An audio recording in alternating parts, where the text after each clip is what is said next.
Well, right now, about 1 in 4 foster children in the state of South Carolina's custody are living with a relative who is not their parent or a family friend. This is called kinship care. But these families don't necessarily get the same help as foster families. State House reporter Mary Green explains how new bipartisan legislation could change that. Our child came to us temporarily originally, and we anticipated it being that way, temporary.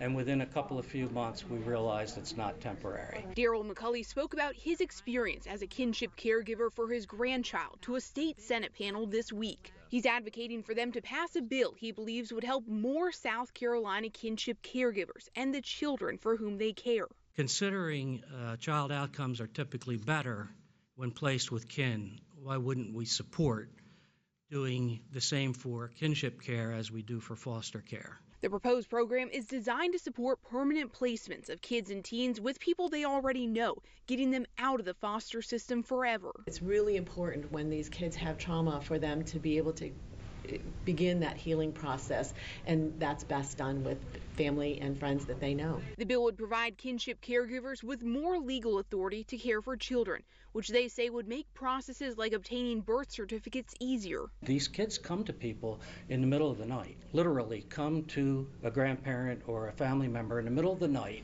with, whatever's on their back.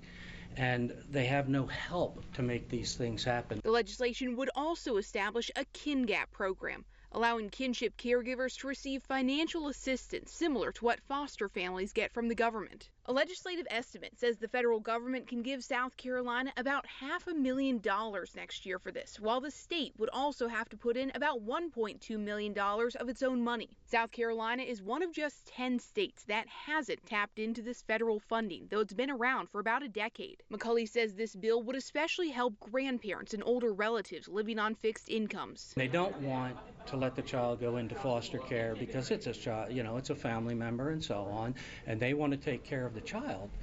If they do that, they today may not have any financial support, and they're already struggling. This bill will next be considered in the Senate Family and Veterans Services Committee next Wednesday, after advancing out of a subcommittee this week. Reporting from the State House, I'm Mary Green. Well, state leaders have been working in recent years to expand and support foster care and kinship care in South Carolina. Last year, the legislature widened kinship care to also include people who are not related to the child, but with whom they share a significant relationship, like a family friend or a neighbor.